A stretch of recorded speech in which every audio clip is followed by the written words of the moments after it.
was the most amazing moment of my entire life. To come from this kid who was mentally tortured himself and was tortured, it's all to this guy now, who was able to overcome such amazing odds and obstacles.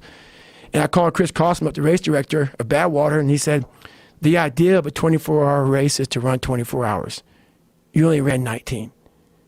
And he put doubt in my mind that he would let me into Badwater. So a month later or so, about a month and a half later, I went to this race called the Hurt 100. It's a 100-mile race in Hawaii, 26,000 feet of climbing. That was all he said? That's all he said.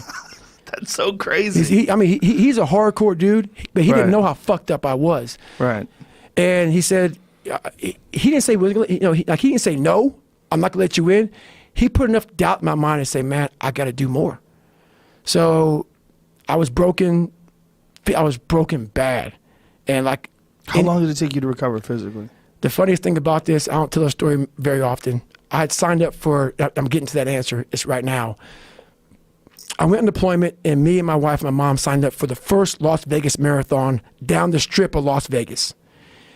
And that incident happened, so I ran 100 miles before I ran a marathon. 2 weeks later, roughly, December 5th, was this marathon that we all signed up for. I couldn't walk. I could not walk. I was fucked up. So 10 days or 2 weeks after this 100-mile in one race I did, this marathon, December 5th in Las Vegas. I said, you know what, it's the first one. I can't run. Maybe I can walk with my mom. So I tried to go out to this little knoll around our grassy area in San Diego. I tried to run. Legs were broken. I said, fuck, I can't even, I'm jacked. Can't do shit. So I said, you know what, maybe I'll watch you guys do the marathon and I'll cheer you guys on, whatever. And I said, I'll try to walk with my mom. December 5th happened. That gun went off 2005.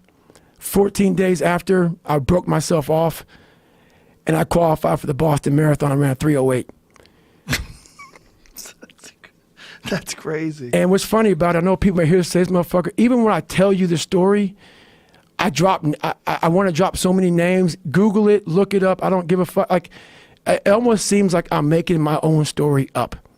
It does. It almost seems like it to you? It does. Like when I tell it, if I were to hear somebody, like let's say I listen to your Joe Rogan's podcast.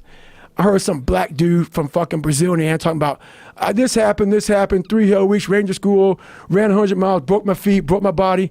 I'm like, this mother, he's the biggest fucking liar on the planet. Ain't nobody doing that shit. See, even when I tell my story, it almost sounds like some made up shit. So yeah, 14 days later. What's so crazy is you ran 100 miles before you ever ran a marathon. Right. Then you didn't run again at all, and you still qualified for the Boston Marathon. So you ran a 3:08. Right. For the first marathon you ever did. 2 weeks after you ran 100 miles. Right. With no training and nothing in between.